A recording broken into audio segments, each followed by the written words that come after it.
Morning. Last time మనకి శ్రీహరి గారు మరి అట్లాగే మన ఏవో గారు వచ్చినప్పుడు మీకు కోర్సుల గురించి చెప్పారు కదా, చాలా క్లియర్ గా ఎన్ని కోర్సులు ఉన్నాయనేది మీకు ఐడియా ఉంది. కాకపోతే దాంట్లో ఈసీ గురించి బాగా చెప్తారు, ఎందుకంటే శ్రీహరి గారు ఈసీ ప్రొఫెసర్ కాబట్టి ఆయన ఫేవర్ గా చెప్పుకుంటారు. కానీ అది వాస్తవమే, ఎందుకంటే వాళ్ళకి హార్డ్వేర్ ఫెసిలిటీ ఉంది, సాఫ్ట్వేర్ ఫెసిలిటీ ఉంది. అలాగే దాంట్లో ఈవీటీ అని కొత్తగా కోర్సు వచ్చింది, విఎల్ఎస్ఐ.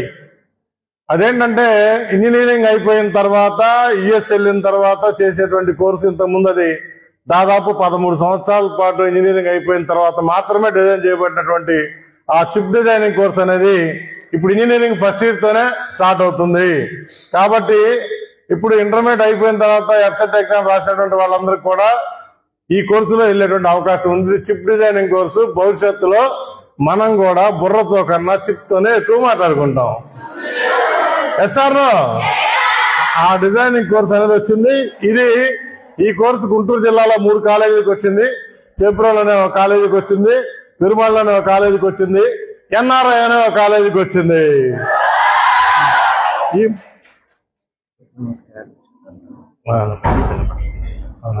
ఓకే ఓకే, ఏం లేదన్నా, పాలిటెక్నిక్ కాలేజీ కూడా ఉంది. దీంట్లో వాళ్ళకి పబ్లిక్ ఎగ్జామినేషన్ వాళ్ళ నుంచి స్టార్ట్ అయింది. కాపీలు పట్టుకోవడానికి స్క్వాడ్ వచ్చారంట, అందుకనే మనల్ని కామ్గా మాట్లాడుకోమంటున్నారు. సరే, చిన్నగా మాట్లాడుకుంటాం. ఓకే సరే, ఓకే నేను మాట్లాడతానులే. కొంచెం గొడవ పాట వచ్చేదా కాస్త ఆగండి, తర్వాత గోల్ చేసుకుందాం. ఏ గోల్ చేసుకున్నా ఎంతైనా అరగంట మాత్రమే. తర్వాత కొంచెం పకోడీలు తిని ఎగ్జామ్ రాసుకుందాం, అక్కడికి వెళ్ళి భోంచేద్దాం. ఓకేనా? సరేనా? సరే, ఒకసారి వినండి. ఆ విఎల్ఎస్ఐ కోర్సు యొక్క ప్రాధాన్యత అది. కాబట్టి ఇంజనీరింగ్ తో ఫస్ట్ ఇయర్ తో పాటే ఆ కోర్సు ఉంది కాబట్టి ఓకే, విన్నాం నాయన, నమస్కారం. ఓకే ఓకే, చూసారా ప్రిన్సిపల్ గారు వచ్చారు, పాలిటెక్నిక్ కాలేజ్ ప్రిన్సిపల్ గారు. ఈ ప్రిన్సిపల్ గారు అలా వస్తే మీ క్లాస్ తీసుకుంటాడు. సరే, మీరు కొంచెం కామ్గా ఉండండి. వాళ్ళే ఉంది ఎలా అంటే అలా వెళ్ళిపోతారు. 10 నిమిషాల కన్నా ఎక్కువ పని చేయరు వాళ్ళు, స్క్వాడ్ వాళ్ళు ఇప్పుడు. అంతే కదా, ఎందుకంటే మన పిల్లల దగ్గర కాపీలు ఎందుకు ఉంటాయి, చదువుకుని రాస్తారు. కానీ సరే, ఆ కోర్సు యొక్క ఇంపార్టెన్స్ మీరు అర్థం చేసుకున్నారు కదా. అంటే మా ఒక్క కాలేజీలోనే ఆ సీట్లన్నీ కూడా ఫుల్ అయిపోయినాయి. మన కాలేజీలోనే, మిగతా 2 కాలేజీల్లో ఎవరు చేరలేదు. కాబట్టి VLSI first batch next year నుంచి కూడా ఇక మన దగ్గర బ్రహ్మాండంగా ఉండబోతుంది. మీకు ఈసీ ఆప్షన్ పెట్టినటువంటి వాళ్ళు ఎవరైనా సరే సాఫ్ట్వేర్ హార్డ్వేర్ రెండింటికి వెళ్తారు. ఈ విఎల్ఎస్ఐ గురించి కూడా ఒకసారి ఆలోచించండి, ఎందుకంటే అంతా కంప్యూటర్ సైన్స్ ఇంజనీరింగ్ కాదు. 3 సంవత్సరాల క్రితం వరకు మన అమ్మా నాన్నలు అమ్మాయిల పెళ్లి చేయాలంటే అబ్బాయి క్వాలిఫికేషన్ మినిమం సాఫ్ట్వేర్ ఇంజనీర్ అయి ఉండాలి. Yes or no? మినిమం అమెరికాలో ఉండాలి. ఎలా కోరుకున్నారు? 2 సంవత్సరాల నుంచి అబ్బాయిలకి ఏందా పెళ్లి అవ్వట్లేదని అప్పుడు అనాలిసిస్ చేస్తే అర్థమైంది, సాఫ్ట్వేర్ ఉద్యోగాలన్నీ పోతున్నాయని. అర్థమైందా? మన పేరెంట్స్ మనకన్నా తెలియగలరు కదా. ఏం చేస్తారు? వెంటనే అబ్బాయి మళ్ళీ సాఫ్ట్వేర్ భూమి వచ్చినప్పుడు చూద్దాం, 1 సంవత్సరం లేట్ అయినా పర్లా అమ్మాయికి పెళ్లి అంటున్నారు. 2 సంవత్సరాల నుంచి మీకు ఇంకా చిన్న పిల్లలు కాబట్టి, చెడ్డీ పిల్లలు కాబట్టి, మీకు ఇంకా ఏజ్ రాలేదు కాబట్టి మీకు కంగారు అవసరం లేదు. ఓకే, ఇప్పుడు అర్థమైందా? ఏదైనా సరే ప్రపంచంలో భూమి ఉంటే దాని మీదకే పడిపోతాం, దేనికి ప్రాధాన్యత ఉందో దాని మీదకే వెళ్ళిపోతాం. కానీ సిఎస్సి మీద బాగా మోజుపడి జనాలందరూ ఇప్పుడు ఏమంటున్నారంటే, అమ్మ దేంట్లో చేరుతామంటే సిఎస్సి, అమ్మ నువ్వు దేంట్లో చేరుతావంటే, అమ్మ నువ్వు దేంట్లో, నేను కూడా సిఎస్సియే. అంటే వయ్యారి పోయే అమ్మాయి సిఎస్సినే, సిగ్గుపడే అమ్మాయి సిఎస్సినే, చదువుగా ఉండే అమ్మాయి సిఎస్సినే. ప్రతి ఒక్కరికి సిఎస్సి మేనియా పడింది. అందుకని ఒక్కసారి అది డప్పున పడిపోయింది. అంటే రాబోయే 4 సంవత్సరాలు అలాగే ఉండదా అంటే బాగుండొచ్చు, చెప్పలేము. కానీ ఒకటి గుర్తుపెట్టుకున్నానా, ఇక్కడ అందరూ అమ్మాయిలు ఉన్నారు కాబట్టి ఈ ప్రపంచంలో మీకంటూ ఎంత గౌరవం ఉందో మీకు తెలియదు. ఇప్పుడు దాకా తెలుసా? తెలియదు. మీకు కేవలం ఏంటంటే ఈ టీజింగ్, ఆడిడిపించాడు, వాడిట్టన్నాడు, ఇవే తెలుస్తాయి. చూడండి మీకు ఎంత గౌరవం ఇచ్చింది ప్రపంచం. గోదావరి నదిని ఏమంటారండి? గోదారమ్మ అంటారు. గంగా నదిని ఏమంటారు? గంగమ్మ అంటారు. కృష్ణా నదిని ఏమంటారు? చూసారా ఎవరికి ఉంది వాల్యూ? ఒకసారి చప్పట్లు కొట్టుకోండి మీరే. అరే బాలేదా? కొన్ని దేశాల్లో పుట్టినటువంటి వాళ్ళు ఫాదర్ ల్యాండ్స్ అంటారు, కానీ మనం ఏమంటాం? చూసారా, ఇక్కడ కూడా మీకే గౌరవం, అవునా కదా? రాముడిని విలవండి అమ్మ ఒకసారి, సీతారాముడు అంటారు. శివయ్యని విలవండి ఒకసారి, పార్వతీ పరమేశ్వరుడు అంటారు. Yes or no? అందుకనే మీకున్నటువంటి గౌరవం ఇంకెవరికి లేదు. కాబట్టి మీకు మీరే గర్వంగా మహిళగా పుట్టినందుకు గర్వపడండి. శభాష్. ఓకే, ఒక్కసారి మీ అందరు కూడా ఇక్కడ రావడానికి కారణమైనటువంటి మీ అమ్మా నాన్నలకి, అలాగే మీ టీచర్స్కి, ముఖ్యంగా ఎన్ఆర్ఎస్ సంస్థ యాజమాన్యానికి ఒకసారి అందరూ కూడా చిన్నగా చప్పట్లు కొట్టుకుని పెద్దగా కొట్టుకున్నారు. చూసారా? సరే, మీకు క్లారిటీ ఉంది కదా? అంటే ఏం చదవాలి ఏంటో క్లారిటీ ఉంది కదా? మీకు ఉంది కదా? ఎంపీసీ తీసుకున్నాం, నీట్ ఎగ్జామ్ రాస్తామా? పోయి కాదు కదా. ఇప్పుడు ఎవరైనా బైపీసీ వాళ్ళు వచ్చారానికి రాలేదు. నువ్వు బైపీసీయా? అదే చేయిస్తున్నావు తెల్లే, నాకు భయం వేసింది ఒకసారే. అదేంద్రా బాబు ఎంతమంది ఎంపీసీ మధ్యలో. సరే వినండి, మీకు క్లారిటీ ఉంది కదా? మీకు 2 సంవత్సరాలు బాగా కష్టపడి చదివారు కదా? నిజం చెప్పండి. సరే, బాగా చదివినప్పుడు 160 బిట్లు మీకు ఇస్తే క్వశ్చన్ పేపరు, మీకు ఎందుకని కొంతమంది పిల్లలకు 40 కూడా రావట్లేదు? ఎందుకు క్వాలిఫై కాలేకపోతున్నారు? తప్పెక్కడుంది?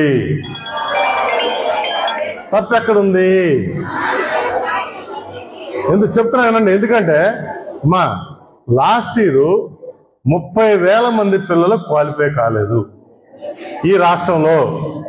ఎందుకంటే వాళ్ళకి ఎగ్జామినేషన్ మెయింటెనెన్స్ అనేది తెలియదు. ఎలా? మీరు చెప్తారా సార్? నేను చెప్తాను, కానీ దీన్నే ఫాలో అవ్వమాకండి. ముందు సబ్జెక్ట్ని, ఆ తర్వాత మిమ్మల్ని మీరు నమ్ముకోండి. ఓకే? నేను ఎలా చెప్తానంటే 160 మార్కులకి 2 సంవత్సరాల పాటు నిజాయితీగా చదివినటువంటి ఏ స్టూడెంట్కి అయినా సరే కనీసం 100కి 100% కరెక్ట్ అనిపించేటువంటి బిట్టు 30 ఉండవా? 30 ఉండవా? 160కి 30 ఉండవా? ఏ తల్లి, ఏ చెల్లి, ఏ పిన్ని, అత్త చెప్పత్త, ఎస్ఆర్ను ఉండేవాడువా? 30 అంటే 30 వచ్చేసినట్టేగా. ఇంకా ఎన్నున్నాయి? 160లో 30 పోతే ఇంకెన్నున్నాయి? 130 ఉన్నాయి. ఈ 130 చివరిదాకా ప్రయత్నం చేసి గీకి ప్రయోగం చేసే కంటే ఆపేసి రాయకుండా లాస్ట్ హాఫ్ అన్ అవర్ లో అన్నిటికీ ఒకటే ఆన్సర్ పెట్టండి. కనీసం 30 కరెక్ట్ అవుతాయి. ఎన్ని అవుతాయి? 30 ఎన్నైనా మన క్వాలిఫైయింగ్ మార్క్ ఎంత? ఇప్పుడు చెప్పండి, తెలియగలరు ఎవరు? నేను కాదు, మీరు కూడా మరి. కానీ గుర్తుపెట్టుకోండి, ఇది ఎవరు చేయాలి? ఎవరికైతే క్వశ్చన్ సరిగ్గా అర్థం కాలేదో, ఆన్సర్ 2 రకాలుగా అనిపిస్తుందో అటువంటి వాళ్ళు నష్టపడకుండా ఉండేటువంటి విధంగా చెప్పాను తప్పితే ఇక్కడ ఉన్నటువంటి 230 మంది పిల్లలు కూడా ఒకే ఆలోచనతో ఉండమని నా ఆలోచన కాదు. క్వాలిఫై కావేమో అనేటువంటి యొక్క బాధపడాల్సినటువంటి అవసరం లేదు. క్వాలిఫై కావడం అనేది చాలా ఈజీ అయినటువంటి మాట నేను చెప్తున్నా. ఇంకోటి చెప్తున్నాను, మీరు ఇలాంటి ప్రయోగాలు ఎప్పుడు చేస్తారంటే కాంట్ పట్ల మాత్రమే చేయాలి. తెలంగాణ ఇక్కడ నుంచి చెప్పారు కాబట్టి చేయటం అనేది తప్పు. ఇది గుర్తుపెట్టుకోండి ఫస్ట్ పాయింట్. లేదండి మీరు 30 అన్నారు కదా, మాకు అసలు 50 అనేది 100% కరెక్ట్ అవుతాయి అంటే 50 కరెక్ట్ గానే పెట్టుకోండి. ఆ తర్వాత ఉన్న 110కే ఈ ప్రయోగం చేయండి. అర్థమైనా? అంతేగాని తెలియనప్పుడు ప్రతి క్వశ్చన్ కూడా మీరు డిస్టర్బ్ చేసుకుంటా వెళ్తే చివరికి ఏమవుతుంది? మొత్తం పోయి చివరికి 35, 36 దగ్గర ఆగిపోతే అప్పుడు క్వాలిఫై కాకుండా ఆగిపోతున్నారు. ఇది ఎనాలిసిస్ గుర్తుపెట్టుకోండి. తిలక్ గారు చెప్పినటువంటి సూత్రం ఎప్పుడు మనకి గుర్తున్నప్పుడు, గుర్తు రానప్పుడు, మనకు మంచి చెడ్డ అర్థం కానప్పుడు, క్వశ్చన్ పేపర్ చూసి మైండ్ బ్లాంక్ అయిపోయినప్పుడు, అర్థమైందా, మనం టెన్షన్ ఫ్రీగా లేనప్పుడు మాత్రమే ఈ సూత్రం పట్టించుకోండి. కానీ నిజంగా వచ్చిన వాళ్ళు మాత్రం ఈ పని ఎప్పుడు చేయొద్దు. తిలక్ గారు క్యాంపస్కి పిలిపించి మా పిల్లల్ని జరగొట్టారు అంటే నాకు నామరదా, అర్థమైందా? సో ఈ ఆర్గనైజేషన్ ఫౌండర్గా, ఈ ఆర్గనైజేషన్ అనేది నాతోనే స్టార్ట్ అయింది. ఎన్ఆర్ఐ జూనియర్ కాలేజ్ అని 2008లో. సో ఈ ఆర్గనైజేషన్లో వచ్చినప్పటి నుంచి కూడా మరి పిల్లలందరితో ఇలాగే మోటివేట్ చేసుకుంటా మిమ్మల్ని ముందుకు తీసుకెళ్తా. అంటే సార్ మోటివేషన్ అంటే ఏది ఈ క్వాలిఫైయింగ్ మార్కుల కోసం కాదు, నేను అవన్నీ మాట్లాడను. వాస్తవం జీవితంలో ఇవాళ అమ్మాయి నీకు ఇష్టమైన పేరు ఒకటి చెప్పు. నీకు ఇష్టమైన పేరు, నీ పేరేంటి? Okay, very good. నీకు ఇష్టమైన హీరోయిన్ పేరు చెప్పు ఒకటి. ఎన్టీఆర్? పవన్ కళ్యాణ్ అంటే ఎక్కడోసారి రాయొచ్చు నా ఫ్యాన్ అవుతాడు అనేవాడు. నీకు ఇష్టమైన హీరోయిన్ అంటే మీ అమ్మ నాన్న. ఎస్ఆర్ ఓకేనా కదా? ఎందుకండి మన సినిమా హీరోయిన్లను అభిమానించుకోవడానికి, చదువుకోవడానికి వచ్చింది కాదు కదా. ఒక్కసారి గుర్తుపెట్టుకున్నానా, మీరు ఒక ఊరు వెళ్ళడానికి బస్సు ఎక్కడానికి వచ్చారు, బస్ స్టాండ్కి వచ్చారు అనుకోండి, వచ్చారు కదా, బస్సు ఎక్కారు. ఆ బస్సు మీద పిడుగురాళ్ళ అని ఉంది గుంటూరులో, కానీ మీరు సత్తెనపల్లిలో దిగాలి. మీ ఊరు సత్తెనపల్లి అనుకోండి. బస్సు ఎక్కిన తర్వాత డ్రైవర్కి డబ్బులు ఇచ్చి ఆడకపోతే ఆడ కొట్టంటావా టికెట్? చెప్పకుండా మెలంగా పానివే ముందంటావా? క్లారిటీ ఇస్తాం. ఏమనంటే సత్తెనపల్లికి ఓ టికెట్ ఇవ్వు, అవునా కదా? అమ్మ మరి వెనకాల ఈ అమ్మాయి ఏంటంటే ఈ అమ్మాయి టికెట్ ఆ అమ్మాయి తీసుకుంటుంది, నాకేం అవసరం? అంతే కదా, మన దగ్గర ఉండాలి కదా, మరి స్టూడెంట్స్ లైఫ్ కదా ఇది, అందుకని. సో పేరెంట్ ఉన్నారు వాళ్ళు తీసుకున్నారు. కానీ ఒక బస్సు ఎక్కేటప్పుడు నీ ఊరు వెళ్ళటానికి నీకు అంత క్లారిటీ ఉన్నప్పుడు నీవు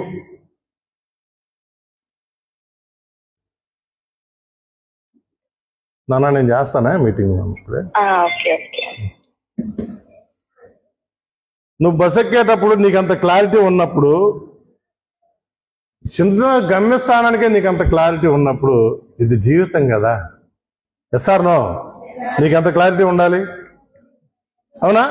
అందుకనే కొంతమంది పిల్లలు ఇంజనీరింగ్ వచ్చిన తర్వాత, ముఖ్యంగా ఇంజనీరింగ్ కాదు కానీ కొంతమంది పిల్లలు బైపీసీ తీసుకున్న తర్వాత ఈ కాంపిటీషన్లో వాళ్ళు సీట్లు సంపాదించుకోలేక ఏం చేస్తున్నారంటే, ఎగ్జామినేషన్ అయిపోయిన తర్వాత మళ్ళా maths 1A 1B 2A 2B సెపరేట్గా పర్మిషన్ తీసుకొని రాసి ఇంజనీరింగ్కి వస్తారు కొంతమంది. అర్థమవుతుందా? మీలో ఎవరున్నారో మిట్టంటే వెళ్ళారు కదా. సో మీకంటూ ఒక క్లారిటీ ఉంది, అంటే లైఫ్లో మనం ఎట్లా వెళ్ళాలి, ఏం చేయాలనేది మీకంటూ ఒక క్లారిటీ ఉంది. ఈ క్లారిటీని ఎట్టి పరిస్థితుల్లో మీరు మిస్ అవ్వద్దు. ఒక్కటి చెప్పండి, మీ మీద మీకు నమ్మకం ఉందా లేదా? ఉందా? ఏదో ఒకటి సాధించగలం. నేను కాదు సార్, నా పక్క అమ్మాయి కొట్టింది సార్ అంటే, ర్యాంకు నేను సాధించిన నా పక్క అమ్మాయి సాధించంటాం అనం కదా. అంటే నీ మీద నీకంటూ ఒక క్లారిటీ ఉంది. ఇప్పుడు అక్కడ బోర్డు ఉంది నాన్న, ఉందా? ఎలా ఉంది? వైట్గా ఉంది. ఓకే, వైట్గా ఉన్న బోర్డు మీద నీకు ఒక డస్టర్ ఇచ్చి దాన్ని కొట్టమని చెప్పా. ఈజీగా కొడతారా, కష్టంగా కొడతారా? ఈజీగా కొడతారు. కానీ నీకు అక్కడ ఒక డాట్ పెట్టి దాన్ని టార్గెట్ అని చెప్పి చిన్న సర్కిల్ గీశాను, అప్పుడు నీకు డస్టర్ ఇచ్చా, ఇప్పుడు కొట్టాను నన్ను. ఇప్పుడు కష్టంగా ఉంటుందా? ఎస్ఆర్నో? అంటే నువ్వు ఎప్పుడైనా సరే నీ మనసులో ఉన్నటువంటి టార్గెట్ని ఆ డాట్ అనుకోవాలి, కానీ దాన్ని కొట్టాలి. కానీ ఉన్నటువంటి బోర్డుని కొడితే ఏమవుతుందంటే నీ టార్గెట్ విశాలమైనటువంటి ప్రపంచంలో ఏదో ఒక రాయేసినట్టుగా అయిపోతుంది. ఎస్ఆర్నో? అందుకే నీ టార్గెట్ స్థిరంగా ఉండాలా, నీ లక్ష్యం స్థిరంగా ఉండాలా. ఆ మధ్య నేను నారాయణ గ్రూప్లో కొన్న సంవత్సరాలు పనిచేసినప్పుడు ఒక అబ్బాయి దగ్గరికి వెళ్ళి అడిగాను, ఒరే నాన్న విన్నారా, వాడు 10th క్లాస్ చదువుతున్నాడు. ఒరే నాన్న, నువ్వు 10th క్లాస్ కదా, నీకు దేవుడు కల్లో కనిపించి నిన్ను ఒక మంచి కోరిక కోరుకోమంటే నువ్వేం కోరుకుంటావురా అని అడిగాను వాడిని. వాడేం కోరుకున్నాడు తెలుసా? ఒక ఇండికా కారు కావాలి నాకని అడిగాడు. ఇండికా కారు కావాలని అడిగాడు. ఒరే పిచ్చి మొహమాడా, నువ్వు దేవుణ్ణి ఎక్కడ కోరుకున్నావు? కల్లో కోరుకున్నావు. ఎస్ఆర్లో అంటే కల్లో కోరుకునేటువంటి కోరిక కూడా, కలలో ఆలోచించేటువంటి ఆలోచన కూడా, వాడి ఆలోచన ఎలా ఉంది? చాలా చిన్నగా ఉంది. వెంటనే వీడిని ఎప్పుడైతే తిట్టానో పక్కన వాడికి రోషం వచ్చింది నాన్న. రోషం వచ్చి వాడు అన్నాడు కదా, ఒరే నువ్వు చెప్పరా, వాడు ఎదవరా, అడుక్కునే వాడికి దేవుడు కనిపిస్తే నాకు కొత్త బొచ్చ ప్రసాదించమని అడిగాడంట. అర్థమైనా? అడుక్కునే వాడికి దేవుడు ప్రత్యక్షం ఏ వరం కావాలో కోరుకోమంటే అడుక్కోవడానికి కొత్త బొచ్చ అడిగినట్టుగా ఉంది వాడు అడిగినటువంటి కోరిక. సార్ తర్వాత వెంటనే రెండో వాడిని అడిగితే చెప్పాడు కదా, సార్ నాకు సత్తెనపల్లి నుంచి గుంటూరు వెళ్ళే దారిలో 5 ఎకరాల ల్యాండ్లో 10 బెడ్రూములు ఇల్లు కావాలి సార్. 10 బెడ్రూముల ఇల్లు మొత్తం డూప్లెక్స్ ఉండాలి సార్. మా ఆవిడ మార్కెట్కి వెళ్ళి కూరగాయలు తెచ్చుకోవడానికి ఆడి కారు కావాలి సార్. నేను ఆఫీస్కి వెళ్తానికి బెంజ్ కారు కావాలి. మా పిల్లల స్కూల్కి వెళ్తానికి BMW కారు కావాలి. నా దగ్గర కనీసం 5,000 మంది పనిచేయాలి. నేను ఆఫీస్కి వెళ్తానికి పైనుంచి మెట్లు దిగుతుంటే కింద కనీసం 2 MBA చదువుకున్నటువంటి అమ్మాయిలు నాకు కోటు వేయడానికి బూటు వేయడానికి ఉండాలంట. అంటే ఎందుకు చెప్తున్నానంటే, ఊరికినే కనేటువంటి కళ కూడా చీప్ గా కనకూడదు, మనం ఉన్నతమైనటువంటి కళ కనాలి. అర్థమవుతుందా? నాకు ఏదో ఒక దాంట్లో సీట్ వస్తే చాలు, ఎక్కడో చోటని జాయిన్ అయితే చాలనే ఆలోచన ఎప్పుడు కూడా అది చిన్నగానే ఉంటది. అది మీ అందరూ కూడా గుర్తుపెట్టుకోవాల్సిన అంశం. ఒక అమ్మాయి ఈ మధ్య వాళ్ళ నాన్నగారు పద్దాకులు కూడా ఎప్పుడు చూసినా సరే వాళ్ళ నాన్నగారు ఇంటికి వచ్చిన దగ్గర నుంచి ఆఫీస్ పని మీద ఆ సెల్ ఫోను ల్యాప్టాప్లు అన్ని వాటిలోనే ఆడుకుంటా కూర్చున్నారంట వాళ్ళ నాన్నగారు. సరే ఆ అమ్మాయి ఏముందంటే, ఆ అమ్మాయి కూడా ఇలాగే దేవుడు ప్రత్యక్షమై, అమ్మా నువ్వు ప్రతి వారం నాకు పూజ చేస్తున్నావు కదా, నేను గుర్తుపెట్టుకున్నాను, ఓకే వెంకటేశ్వర స్వామి ప్రత్యక్షమై అడిగాడంట. అడిగితే ఆ అమ్మాయి, చెప్పు నాన్న నీ కోరిక ఏంటమ్మా అంటే, ఆ అమ్మాయి ఏం కోరుకుంది తెలుసా? నన్ను మా డాడీకి మొబైల్గా పుట్టించండి దేవుడా అని అడిగిందంట. ఎందుకంటే వాళ్ళ డాడీ ఇంటికి వచ్చిన తర్వాత కూడా అమ్మాయితోటి కాసేపు మాట్లాడటానికి కానీ కాసేపు స్పెండ్ చేయడానికి కానీ టైం లేక వాళ్ళ నాన్నగారు బిజీగా ఉన్నటువంటి వాతావరణంలో ఆ అమ్మాయి ఏం కోరుకుంది? నన్ను మొబైల్ ఫోన్గా పుట్టించమని కోరుకుందంట. చూసారా? అలాంటి వ్యవస్థలో, అటువంటి పరిస్థితుల్లో ఈరోజు చాలా మంది మీ యొక్క అమ్మా నాన్నలు ఉన్నారని మీకు తెలుసా? తెలీదా? అంటే కొంతమంది ఇలాంటి ఉన్నతమైనటువంటి ఉద్యోగాల్లో ఉండి ఇలా బిజీగా ఉండొచ్చు, కొంతమంది వ్యవసాయ పనుల్లో బిజీగా ఉండొచ్చు, కొంతమంది వ్యాపార పనుల్లో బిజీగా ఉండొచ్చు. కానీ అది అర్థం చేసుకోకుండా మనం స్వయం నిర్ణయం తీసుకునేటువంటి ఆలోచనలు వచ్చినటువంటి పిల్లలుగా మనం పేరెంట్స్ని ఇబ్బంది పెట్టకుండా మనం చక్కగా చదువుకోవాలంటే ఆలోచన, స్థిరమైనటువంటి నిర్ణయం మీ అందరి యొక్క మైండ్లో బలపడాలి. గుర్తుపెట్టుకోండి, దేవుడు ప్రత్యక్షమై పాత సినిమాలు చూశారు కదా మీరు. పాత సినిమాల్లో దేవుడు ప్రత్యక్షమైనప్పుడు దేవుడు అంటాడు చేపెట్టి, నరుడా ఏమి నీ కోరిక అంటాడు. ఎస్ఆర్నో? నీ మనసులో ఏముందో దేవుడికే తెలియదు. తెలుసా? నీ మనసులో ఏముందో దేవుడు తెలిస్తే ఎందుకు అడుగుతాడు అన్నమాట? ఎందుకు అడుగుతాడు? తెలిస్తే ఏమడిగాడు దేవుడు? నరుడా ఏమి నీ కోరిక అని అడిగాడు. నీ మనసులో ఏముందో దేవుడికే తెలియదు. ఇంకా మీ అమ్మా నాన్నలు కానీ సొసైటీ మనసులో ఏముందో మనం ఎలా ఐడెంటిఫై చేస్తామంటే, సొసైటీలో ఏదైతే మనం ఉన్నత స్థానానికి వెళ్ళటానికి మంచి ఐడెంటిఫికేషన్ వచ్చేటువంటి అవకాశం ఉన్నటువంటి చదువులు ఉన్నాయో, ఏదైతే కుటుంబ వ్యవస్థలో మనం ఎటువంటి పరిస్థితుల్లో ఒక ఆడకూతురు ఎలా బిహేవ్ చేస్తే, ఎలా ప్రవర్తిస్తే ఆ అమ్మాయి కానీ ఆ ఫ్యామిలీ కానీ గుడ్ విల్ వస్తుందో, అటువంటి ఆలోచనలు మీ అందరి మనసులో స్థిరంగా ఉండాలని మనందరం కూడా కోరుకోవాలి. ఎందుకంటే మీరందరూ కూడా ఆ తల్లిదండ్రుల యొక్క పెంపకాన్ని ప్రశ్నించేటువంటి స్థితిలో ఉన్నటువంటి పిల్లలు కాబట్టి చెప్తున్నా. మనం యొక్క ప్రవర్తించేటువంటి యొక్క నడవడిక, మనం చేసేటువంటి వ్యవహారిక శైలి, ఇవన్నీ కూడా మన అమ్మా నాన్నల యొక్క గుడ్ విల్ పెంచుతాయనేది మీరు అర్థం చేసుకుంటే అంతే చాలు. అర్థమైందా మీ అందరికీ? తెలుగు అర్థమైందా? హిందీలో మాట్లాడినా నేను చెప్పింది మీకు అర్థమైందా? హాయ్ అర్థం కాకపోతే హై, అర్థం చేసుకోండి high. High high high high. తర్వాత మనం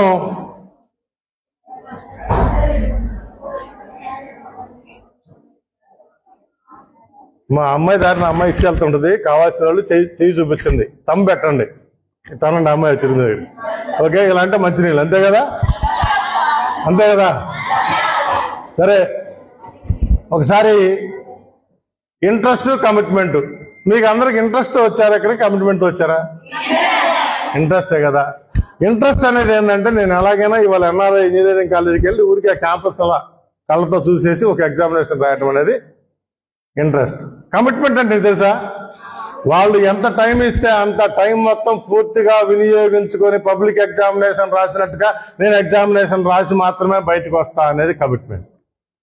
కానీ ఇక్కడ లోపించింది ఏంటంటే అదే. అర్థమవుతుందా? ఎందుకంటే ఇప్పటికి దాదాపు 3,000 మంది పిల్లలు ఇక్కడికి వచ్చి ఎగ్జామినేషన్ రాశారు. ఇప్పుడు దాకా 3,000 మందిలో ఇంతవరకు 1.5 దాటి ఎవడో రాయలేదు. ఇంతవరకు 3,000 మంది పిల్లల్లో ఎవడు కూడా 1.5 దాటి ఎగ్జామినేషన్ రాయలేదు. ఇక్కడ ఏం వెంకట గారు రాశారా? ఏందా నేను 3 గంటలు పెట్టాలి కదా ఎగ్జామ్ అంటే, మనం పెడతాం 3 గంటలు అంటాడు, అరగంటకి అయిపోతుంది. కొంతమందికి అది క్లిక్ చేయటమే కదా.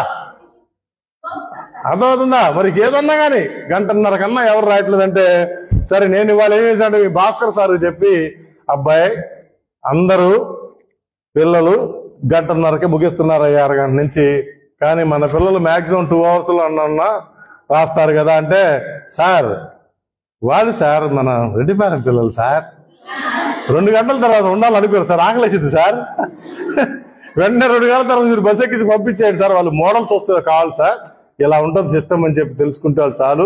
ఇదేమన్నా వాళ్ళు గ్రాండ్ టెస్ట్ లా ఫీల్ అవ్వాల్సినటువంటి పని లేదు, వాళ్ళకి మోడల్ అర్థమవుతుంది, సిస్టమ్ అలవాటు అవుతుంది అని చెప్పి ఆలోచనతో మనం పెట్టాము. అది కాక మన క్యాంపస్, మన ఇంజనీరింగ్ కాలేజ్ ఎలా ఉంటుందో చూపించుకుంటే మనకు ఒకసారి బాగుంటుంది అని చెప్పి ఉద్దేశంతో మిమ్మల్ని ఎక్కడి దాకా రమ్మడం జరిగింది.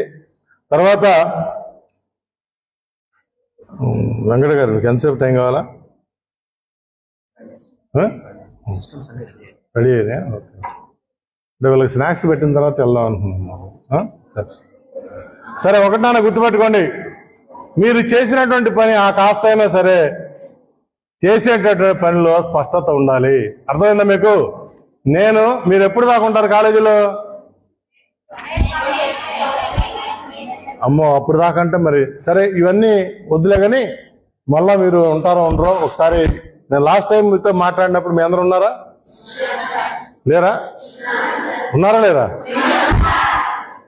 నాకెందుకంటే మామూలుగా అయితే ఇప్పుడు హడావుడి అయిపోయింది, అరగంట మళ్ళీ మీరు కొంచెం స్నాక్స్ తీసుకొని ఎగ్జామ్కి వెళ్ళి మళ్ళీ 1.5 రాసి అంత టైం అనేది మీతో స్పెండ్ చేయడానికి అవకాశం లేదు. కాబట్టి ఒక 10 నిమిషాల్లో మనం క్లోజ్ చేసుకుందాం.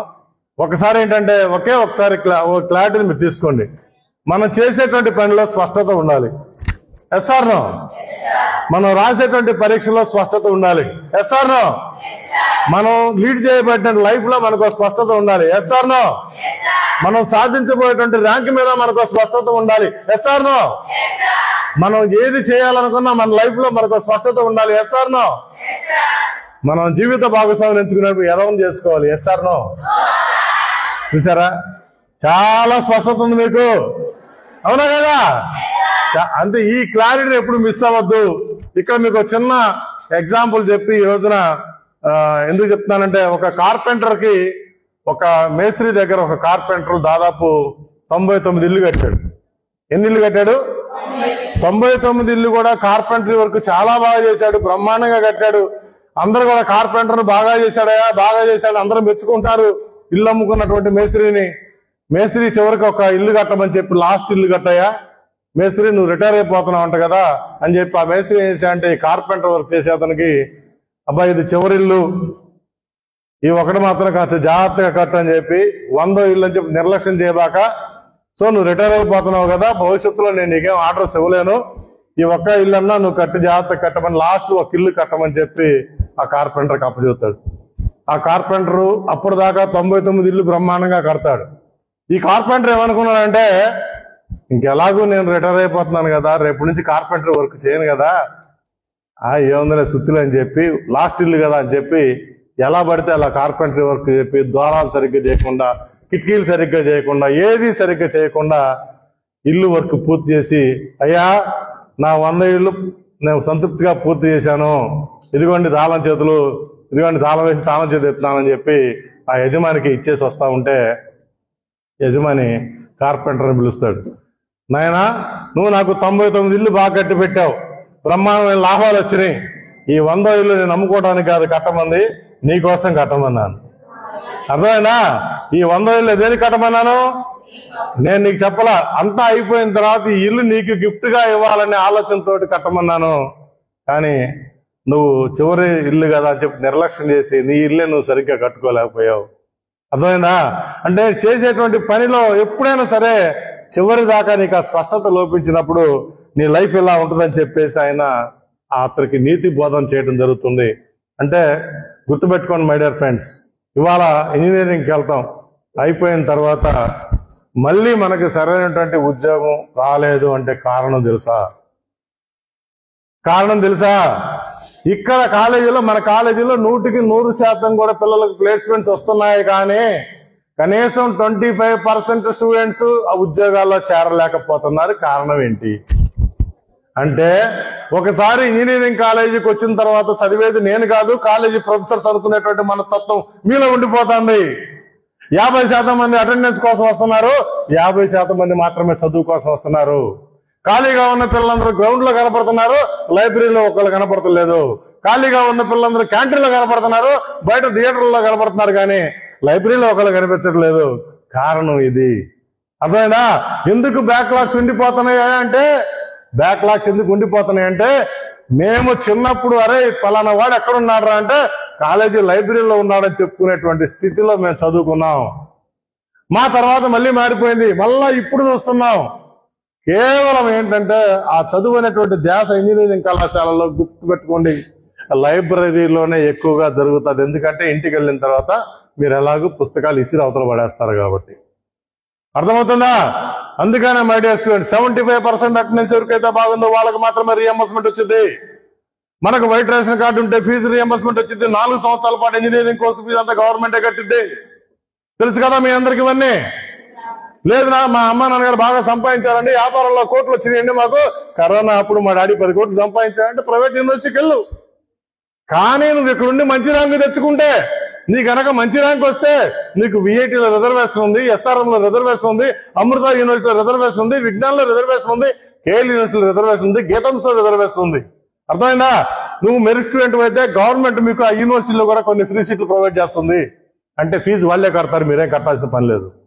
నువ్వు ఎప్పుడైతే మెరిట్ గా రావో, నువ్వు ఎప్పుడైతే మంచి ర్యాంక్ రాదో అప్పుడు మాత్రమే నీ డబ్బులు పెట్టి నువ్వు చదువుకోవాలా. మీ నాన్నగారు గవర్నమెంట్ ఉద్యోగం అయితే గవర్నమెంట్ ఫీజు కట్టదు. మీ అమ్మగారి అకౌంట్ లో కనుక 10 లక్షలు 15 లక్షలు ట్రాన్సాక్షన్ జరుగుతూ ఉంటే వాళ్ళ గవర్నమెంట్ ఫీజు కట్టదు. నీకు వైట్ రేషన్ కార్డు ఉండటమే నీ క్వాలిఫికేషన్ అయితే, ఆ క్వాలిఫికేషన్ ఉన్నప్పుడు అమ్మా నాన్న చెప్పండి, అమ్మా నీ అకౌంట్ లో ఎక్కువ మనీ ట్రాన్సాక్షన్ జరగకుండా వైట్ రేషన్ కార్డు ఉండి మీరు క్వాలిఫై అయితే మీకు ఎక్కడో చోట సీట్ వస్తుంది.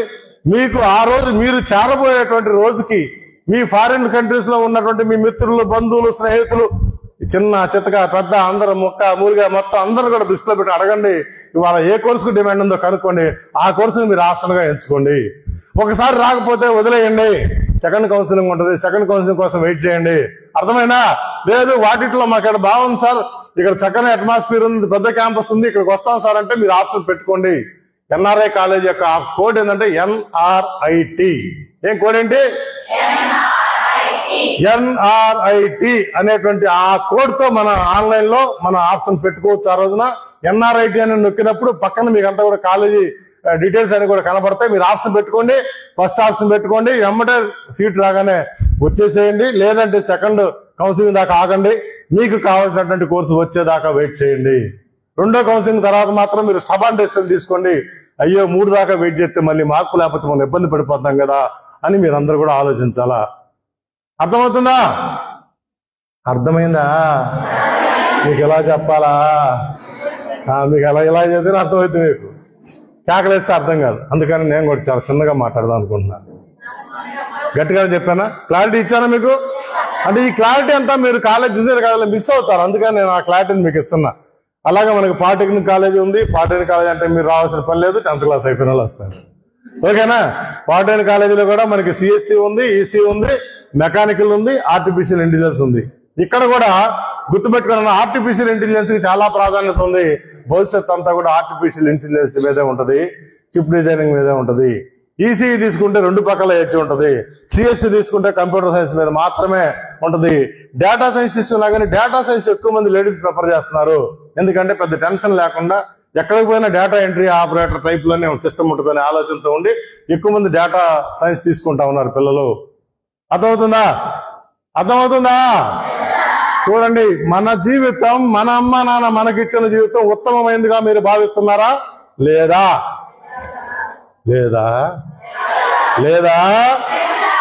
మీకు ఇచ్చినటువంటి జీవితం ఉత్తమమైంది. ఎందుకంటే మన గుడ్డోళం కాదు, నచ్చోళం కాదు.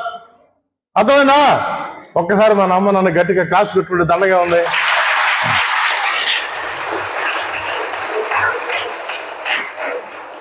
సరే, ఒకసారి ఎందుకంటే అనుకోవాలా. ఇప్పుడు నేను నల్లగా ఉన్నాను, నేను తెల్లగా ఉన్నాను, నాకన్నా తెల్లగారు బెటర్గా ఉన్నారు. వస్తుందా ఇదంతా బిస్కెట్? నన్ను కామెంట్ చేస్తున్నా, ఈ అమ్మాయి నన్ను కామెంట్ చేస్తుందమ్మా. వెళ్ళిన తర్వాత ఎంఎస్ గారికి చెప్పి ఆ అమ్మాయికి 10 రూపాయలు ఫైన్ వేయించింది. కాకి అనుకుంటుందంట, చీ దరిద్రపు జీవితం, ఎదవ కాకి జీవితం, ఈ జీవితంతో దుబ్బర మధ్య ఎన్నాళ్ళు బతకాలి, నేను పెండాలు తినే పని, నా పని చచ్చిపోయిన తప్పితే ఎవడో నా గురించి ఎదురు చూస్తలేదు, ఎదవ జీవితం. జనాలందరూ కూడా పొలాల్లో కొంగలు బ్రహ్మాండంగా నీళ్లు తాగుతా ఉంటే ఒంటికాల మీద నిలబడి కొంగకున్న విలువ నాకు లేకుండా పోయింది. దేవుడా, నాకు ఈ జీవితం ఎందుకు, నాకు కొంగ జీవితాన్ని ప్రసాదించు అని కాకి కోరుకుందంట. దేవుడు ఏం చేశాడు? దేవుడు కొంగ జీవితాన్ని ప్రసాదించాడు. అర్థమైందా? కొంగనే హంసని 2 ఒకటేనా? నాకే క్లారిటీ లేదు, ఏమనుకోబాకుండా. నేను ఎందుకంటే నాకు కొంగను హంస 2 తెల్లగానే ఉంటాయి కదా, నాకే పెద్ద అంటే కాకి ఏమనుకుందంటే నాకంటే ఇది కొంచెం అందమైన ఫీలింగ్ అనమాట. తర్వాత ప్రసాదించారు. సరే, కొంగ జీవితం హంస జీవితం అయిపోయింది. సరే, హంస అనుకుంటుందంట. చూసిన తర్వాత రోడ్డు మీద ఒక అతను చిలకను పంజరంలో పెట్టుకుని తీసుకెళ్తుంటే ప్రతి వాళ్ళు వచ్చి, చిట్టి చిలక మాతో మాట్లాడు, మాతో పెట్టు, మాకు చూడు, నాతో చెప్పు అంటాడు. అరే అనుకుందంట, నేను హంసనై ఇట్లా పొలాల్లో ఉంటే నాకే ఉంది, అరే కాకి జీవితం, మన చిలక జీవితం బ్రహ్మాండంగా ఉంది కదా, దేవుడా నన్ను చిలకని చేయవా ప్లీజ్ అందంట. దేవుడు ఏం చేశాడు? చిలకని చేశాడు. సరే, చిలకని తీసుకొని చిలక బస్తీ చెప్పేవాడంతా అలా వెళ్ళిపోతున్నాడు. గౌరవించే వాళ్ళు గౌరవిస్తున్నారు, గౌరవించట్లేదు. ఒక జూ నుంచి వెళ్తుంటే అక్కడ పెద్ద నెమలి ఉందంట. నెమలి కనిపించేటప్పటికి అక్కడ ఈ చిలకను పలకరించింది, 2-3 పలకరిస్తున్నారంట. నెమలి దగ్గరికి వెళ్ళేటప్పటికి చాలా మంది పిల్లలందరూ ఎగబడి తలా ఏకబీకున్నారంట. అప్పుడు అనుకున్నాడు చిలక, ఇదేందిరా బాబు, నేను నెమలిగా ఉండే బాగుంది అనుకున్నాను, నెమలి అయిపోయాను తర్వాత నా జీవితం మరీ దుఃఖం అయిపోయింది, నా ఏకలని బీకేస్తున్నారు ఎదముండ అడుగులు అని చెప్పి అనుకుందంట. ఆ దూరంగా జూలో షూటింగ్ జరుగుతుంటే అక్కడ అందమైన హీరోయిన్ ఉందంట, రష్మిక లాగా. అనుకున్నామ్మా, మీకు ఇష్టమైతే ఇష్టం కాకపోతే నేనేం చేసేది లేదు. సరే, హీరోయిన్ రష్మిక దగ్గరికి వెళ్ళగానే అక్కడ ప్రతివాడు వెళ్ళి ఈ నెమలను వదిలేసేసి రష్మిక దగ్గరికి వెళ్ళి, మేడం మీతో ఫోటో దిగాలి మేడం మీతో ఫోటో, మేడం సేకాండి మేడం ఒకసారి టచ్ చేయండి మేడం ఒకసారి. ఏమైందా బొందా? మళ్ళంటే అమ్మాయి కదా, ఎస్ఆర్నో అదే ఎక్కడి నుంచి వచ్చి పుట్టలేదు. అర్థమైనా? దేవతలు అలా పుడితే వచ్చి లేదా అమ్మాయి సినిమాలో అవకాశాలు వచ్చింది, అయిందంతే. లాస్ట్ ఇయర్ మన కాలేజీ నుంచి ఒక అమ్మాయి హీరోయిన్ అయింది, తెలుసా? ఆ అమ్మాయి పేరు బాంధవి. మన కాలేజీలో ఫైనల్ ఇయర్ లాస్ట్ సిఎస్సి అయిపోయింది. ఆ అమ్మాయి మసూదా అనే సినిమాలో ఆ అమ్మాయి హీరోయిన్. ఆ అమ్మాయికి దయ్యం పడుతుంది సినిమా. ఈ మధ్య మసూదాల అమ్మాయి మన స్టూడెంట్ అమ్మా. ఇక్కడ ఆ అమ్మాయి మన గుంటూరులో మన ఎన్ఆర్ఐస్ ఇండియన్ స్కూల్లో కూడా చదువుకుంది. 10th క్లాస్ వరకు మన స్కూల్లో చదువుకుంది. ఇంజనీరింగ్ ఇక్కడ సిఎస్సి అయిపోయి లాస్ట్ ఇయర్ ఆ సినిమా అయిపోయింది. ఇప్పుడు తమిళ్లో ఇంకో సినిమా చేస్తుంది, తెలుగులో కూడా 2-3 సినిమాలు వస్తాయని మొన్నే ఒకసారి ఫోన్ చేసి సార్ కొంచెం నాకు విషయం చెప్పండి సార్ అని చెప్పి మొన్న ఈ మధ్య అడిగింది.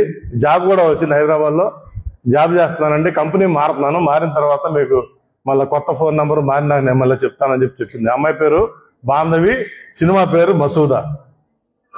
సో నెమలి ఏమనుకుంది, హీరోయిన్ అయిపోవాలనుకుంది. ఈ హీరోయిన్ ప్రజలు తట్టుకోలేక లాస్ట్ లో ఏమని తెలుసా, అబ్బా ప్రతి ఎదవ వచ్చిన టచ్ చేస్తాడు, ప్రతి ఎదవ చూపు నా మీద పడుతుంది అని చెప్పి దూరంగా చూస్తే చెట్టు మీద కాకి కనపడుతుందంట. అప్పుడు అనుకుందంట హీరోయిన్, చీచి చీచి ఎదవ హీరోయిన్ చేతి ఎందుకు, ఆ కాకిలా పుడితే ఎవడో నాకు కలిసి చూడరు కదా, హ్యాపీగా ఉంటుంది కదా అనుకుందంట. అర్థమైందా? మైండ్ ఆసిలేషన్ గా ఉంటే, మైండ్ 10 విధాలుగా ప్రవర్తిస్తూ ఉంటే మనం చివరికి ఎక్కడ ఎక్కడ ఎక్కడ ఎక్కడ చెప్పేస్తాం, మళ్ళీ ఎక్కడికి వస్తాం, మనం ఎక్కడ ఉన్నామో అక్కడికే వస్తాం. అబ్బాయి రెడీ చేసావా మా పిల్లల పాట ఒకటి పెట్టమన్నారు. వాళ్ళ పాట పెడితే 5 నిమిషాల్లో ముగిస్తాం. మీకోసం పాట, నా కోసం కాదు, మీకోసం మీకోసం మీకోసం మీకోసం, అక్కడున్న మీ ఆంటీస్ కోసం కూడా. ఓ సారీ సారీ సారీ, మీ మేడమ్స్ కనిపించిన అమ్మ నాన్నని మనం వస్తున్నాం. మనం మా సైలెంట్గా ఉండండి. ఎగ్జామినేషన్ సార్ చెప్పారని చెప్పి అరగంటలో పూర్తి చేయటం, గంటలో పూర్తి చేయటం కాదు. మీకు సిస్టమ్ అలవాటు అయ్యేదాకా, మౌస్ అలవాటు అయ్యేదాకా మీరు జాగ్రత్తగా చూసి అలాగే ఉంటుంది, రేపొద్దున మోడల్ ఎంసెట్ అనేది మనం రాస్తున్నాం అనే ఫీల్ తోటి మీరు రాయండి. ఒకటేంటంటే, నేను మీతో మొన్న సారాలు వచ్చినప్పుడు మాట్లాడలేకపోయానని ప్రత్యేకంగా మీకోసం ఈరోజు వచ్చి ఇక్కడ దొరుకుతారా బాబు అమ్మాయిలు అనుకున్నా వచ్చాను. మీకు ఇక్కడ కూర్చోబెట్టి మాట్లాడుతున్నా. ఎంత ఎండగా ఉందో బయట, మీరు ఇక్కడే ఎగ్జామ్ పెడితే బాగుండని కూడా మీరు ఆలోచిస్తున్నారు, తెలుసు నాకు ఆ సంగతి. కానీ మీకు అక్కడ ల్యాబ్ లో కూడా ఏసీ ఉంటుంది. So don't worry. మధ్యలో ఒక 50 మీటర్లు మాత్రం కొద్ది ఎండ వేడికి తట్టుకుని వెళ్ళండి. ఎవరు నల్లబడరు, నల్లబడినా నాకన్నా బాగానే ఉంటారు.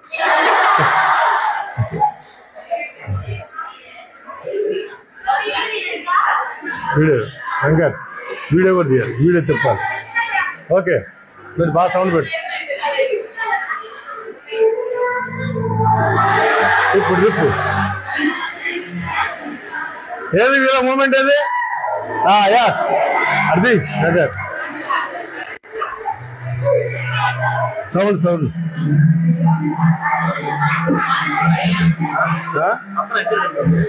అదే పర్లేదు.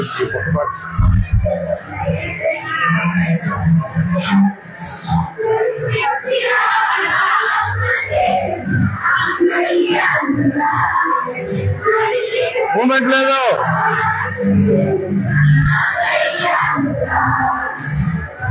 తిప్పు వెంకట్,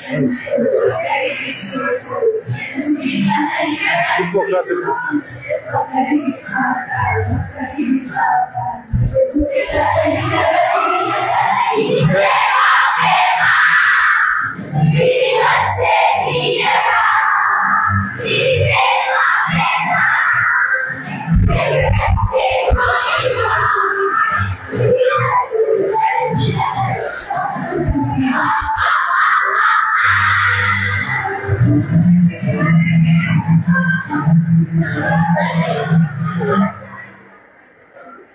వైస్ ప్రిన్సిపల్ గారు వచ్చారు, అవ్వా అన్నాడు.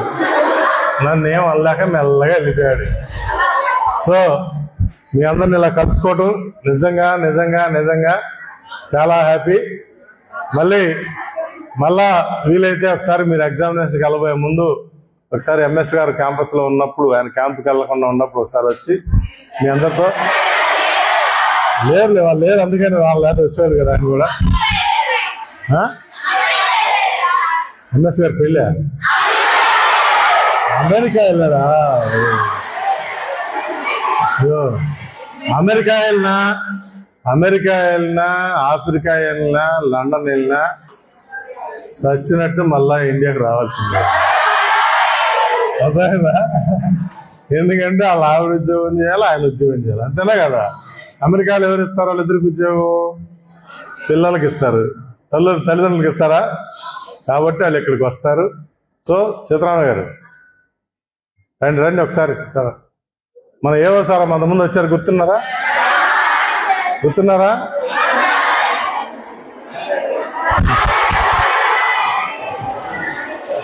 స్నాక్స్ ఇక్కడ ఉన్నాయా? సరే, మళ్ళా ఎప్పుడైనా ఇంకోసారి మళ్ళీ కలుద్దాం, ఓకేనా? చివరిగా ఒకటి, మీ అందరూ బాగుండాలి, మీ పేరెంట్స్ బాగుండాలి, భవిష్యత్తులో మీ కళ్యాణం కడిగేస్తే వాడు అంతకన్నా బాగుండాలి, ఓకేనా? సరే, అన్నిటికన్నా ముఖ్యంగా మీ వల్ల మీ అమ్మా నాన్నలకి పేరు ప్రతిష్టలు రావాలి. మీరు ఎక్కడ చేరినా, ఏ ఇంజనీరింగ్ కాలేజ్ జాయిన్ అయినా, ఎక్కడ చేరినా మీకంటూ ఒక సొంత ఐడెంటిటీ, అర్థమైందా? అది చదువులో కావచ్చు, డాన్స్లో కావచ్చు, గేమ్స్లో కావచ్చు, లేదా మీరు కొత్తగా ఏదైనా ఇన్వెన్షన్ కనుక చేయగలిగితే దాని ద్వారా కావచ్చు. మీలో ప్రతిభా పాఠవాలన్నీ బయటికి తీసేటువంటి శక్తి, యుక్తి, అటువంటి స్థితి ఈ ఆర్గనైజేషన్కి ఉంది. కాబట్టి ఎన్ఆర్ఐటి కనుక మీరు రావాలనుకుంటే, ఒకవేళ లేదు సార్ మేము ఫలానా కోర్సులో మాకు సీటు కావాలి, రిజర్వేషన్ చేస్తారంటే రిజర్వేషన్ కూడా చేస్తాం. మన కాలేజ్ నుంచి ఒక అమ్మాయినా వాళ్ళ బ్రదర్కో అమ్మాయికో ఒక ఐటీ జాయిన్ చేశారు ఇక్కడ, నాకు పాప పేరు గుర్తులేదు. సరే, అలా అయినా చేసుకోవచ్చు సార్. మరి రేపు పొద్దున మాకు మెరిట్లో సీట్ వచ్చింది అనుకోండి, మరి ఇదేమైందంటే ఇక్కడ నీకు మేనేజ్మెంట్ కోటాలో సీట్ ఉంటుంది. మెరిట్లో కనుక వస్తే అది యూనివర్సిటీ ఫీజుగా, లేకపోతే మనకి అటానమస్ అయింది కాలేజీ, అటానమస్ కాలేజీ మంది. మన కాలేజీలో ఇక్కడే సిలబస్ ఫ్రేమ్ చేస్తాము, ఇక్కడే క్వశ్చన్ పేపర్ ఇస్తారు, ఇక్కడ స్టాఫే పాఠాలు చదువుతారు, వాళ్లే పేపర్ వాల్యుయేషన్ కూడా చేస్తారు. అర్థమైందా? కాబట్టి అటానమస్ కాలేజీలో పాస్ పర్సంటేజ్ బాగా ఉంటుంది మిగతా దాంతో కనుక కంపేర్ చేస్తే. ఇందా చెప్పాను కదా, ఫైనల్ ఇయర్ లో ఉద్యోగాలు రావడం కరెక్ట్, ఉద్యోగాలు రావడం గొప్ప కాదు, బ్యాక్లాగ్స్ ఏమీ లేకుండా చివరి దాకా ఉండి అన్ని పూర్తి చేసుకోవటం అనేది ఇంపార్టెంట్. అర్థమైందా? ఆ బ్యాక్లాగ్స్ అన్ని లేకుండా అయిపోయినటువంటి వాళ్ళు ఉద్యోగాల్లో చేరుతున్నారు, ఆ పూర్తి చేసుకోలేనటువంటి వాళ్ళు ఆ 20% to 30% మిగిలిపోతున్నారు. 100% ప్లేస్మెంట్స్ వస్తున్నాయి, కానీ అందరూ చేరట్లా. ఏంటంటే కారణం ఇది. కాబట్టి మీకు 75% కనుక అటెండెన్స్ కనుక భవిష్యత్తులో లేకపోతే మీకు అన్న విద్యా దీవెన కూడా రాదు. అర్థమవుతుందా? అటెండెన్స్ ఉండాలి, పాస్ ఉండాలి, ఫైనల్ ఇయర్ లో ప్లేస్మెంట్స్ ఇప్పించే బాధ్యత మాది. ఖుదాఫీజ్. Thank you.